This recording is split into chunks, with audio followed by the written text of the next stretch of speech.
Harry made Meghan a bigger name, says royal expert. She doesn't represent anybody. Meghan Markle has been criticized for featuring Prince Harry on her Spotify podcast, as a critic accused her of using him to boost her new series. Meghan Markle has released her latest media venture in the form of Archetypes, her new podcast with music streaming giant Spotify.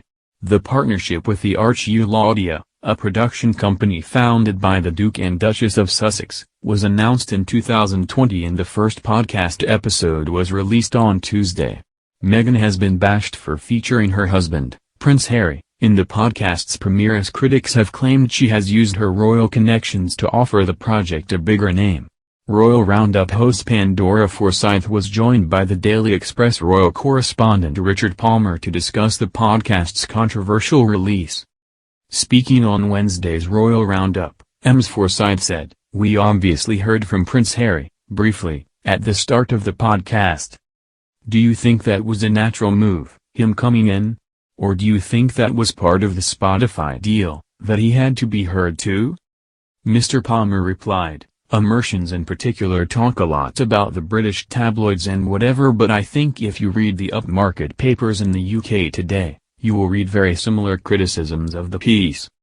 It's been blasted, criticized, by most journalists who reviewed it for the British national papers." Mr. Palmer continued, "I think one of the points that a number of reviewers have made is that it feels like Harry has to be in there because without him she is nothing. The fact that she is now a member of the royal family, albeit an exiled one, is what has made her a bigger name and relevant. She doesn't represent anybody, she doesn't represent the Queen, she doesn't represent the UK. She just represents herself really."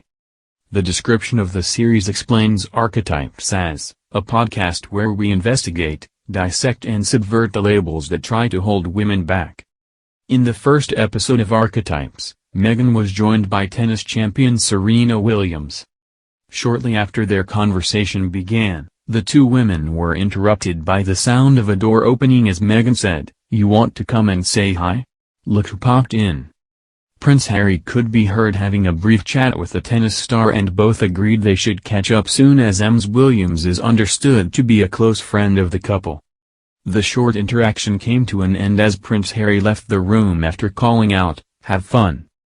During the episode, Meghan spoke of the negative connotations attached to ambitious women as she shared personal experiences of her struggles with criticism since her relationship with Prince Harry began. While an official palace statement was made after the fiery allegations that emerged from the Oprah Winfrey interview with Prince Harry and Meghan, the royal family has not commented on the release of the podcast.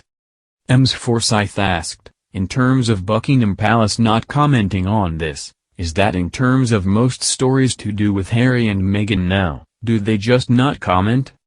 Mr. Palmer replied, "Yes, I think so. I think there is an attempt to try to move away from the briefing wars that were taking place when they left and when they started throwing brickbats at other members of the royal family."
the fiery allegations that emerged from the Oprah Winfrey interview with Prince Harry and Meghan, the royal family has not commented on the release of the podcast. Ms. Forsyth asked, in terms of Buckingham Palace not commenting on this, is that in terms of most stories to do with Harry and Meghan now, do they just not comment? Mr. Palmer replied, yes, I think so. I think there is an attempt to try to move away from the briefing wars that were taking place when they left and when they started throwing brickbats at other members of the royal family.